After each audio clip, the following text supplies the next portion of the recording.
কাজের সূত্রে আমাকে মাঝে সাঝেই সুন্দরবনে যাতায়াত করতে হয়। এমনই একদিন আমি সকালবেলা 5:12 থানা লোকাল পেলাম কাকদ্বীপ থেকে করে লক 8 লঞ্চঘাট। অনেকক্ষণ অপেক্ষা করার পরে ট্রলার এলো। ব্যস্ততার মধ্যে জেলেরা মাছ ধরে নিয়ে যাচ্ছে।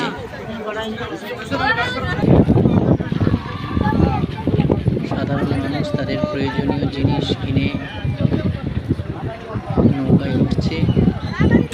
ঘোড়ামারা দ্বীপে যাওয়ার জন্য নৌকা দিনে 4খানার মতন চলে, অনেকটা সময় লাগে। আগে আধ ঘন্টা লাগতো, এখন 40 থেকে 45 মিনিট সময় লাগছে, যেহেতু ভাটা পড়ে গেছে।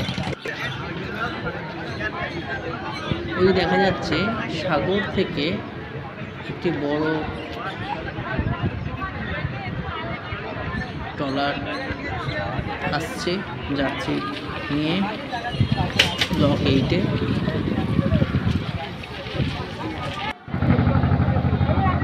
পাশে আর একটি মাছের নৌকা মাছ এনেছিল সাগর থেকে লক 8-এ। তারা সেগুলো নামিয়ে আবার ফিরে যাচ্ছে সাগরের দিকে। খুবই সুন্দর মনোরম পরিবেশ। আজকে মেঘলা মেঘলা ওয়েদার।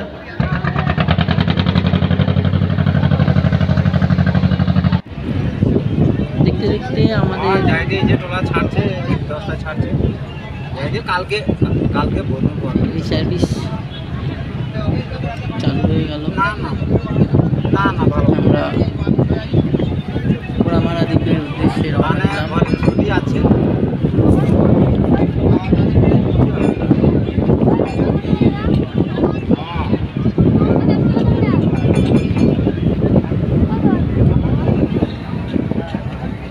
এই যাত্রাপথটা না আমার খুবই ভালো লাগে।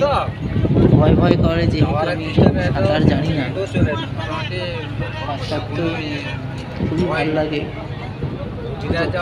জলে কারেন্ট থাকে বা ঢেউ থাকে, যেন মনে হয় আমি আন্দামান দ্বীপে কোনো বড় জাহাজের মধ্যে উঠেছি। আর এই ফেরিটা সামনের দিকটা একবার ওঠে একবার নামে, একবার ওঠে একবার নামে।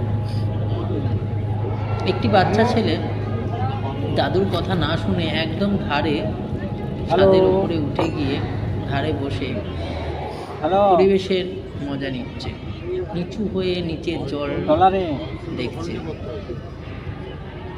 এটাই শৈশব। আমরা হয়তো একসময় এরকমই ছিলাম। দেখতে দেখতে ওই যে সামনে যে দ্বীপটা দেখা যাচ্ছে, এটা হচ্ছে ঘোড়ামারা আইল্যান্ড। ঘোড়ামারা সময় অনেক বড় একটা দ্বীপ ছিল, ভাঙনের দরুন সেটি আস্তে আস্তে নষ্ট হয়ে যাচ্ছে। এবং আপনারা দেখতেই পাচ্ছেন এরকম যে মাস নেই, প্রতিনিয়ত ধস নামে।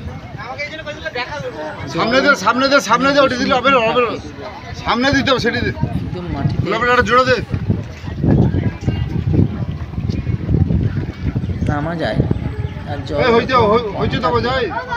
তখন বড় কাঠের পাটা ফেলে মানুষজনকে ওঠা নামার ব্যবস্থা করে দেওয়া হয়।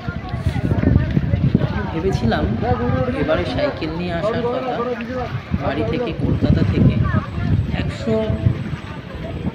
100+ কিলোমিটার সাইকেল চালিয়ে আসবো, কারণ আমি গোটা 15 দিন এখানে বৃক্ষরোপণ কর্মসূচি এবং পরিচ্ছন্ন রাখা, মানুষের মধ্যে সচেতনতা বার্তা নিয়ে আমি এসেছি। কাজে 15 দিন থাকবো। 15 দিন কাজটা আমি চেষ্টা করেছিলাম যে আমি সাইকেল নিয়ে গ্রামটা বা দ্বীপটা ঘুরে বেড়াবো, যদিও সেটা সম্ভব আপনারা দেখছেন কি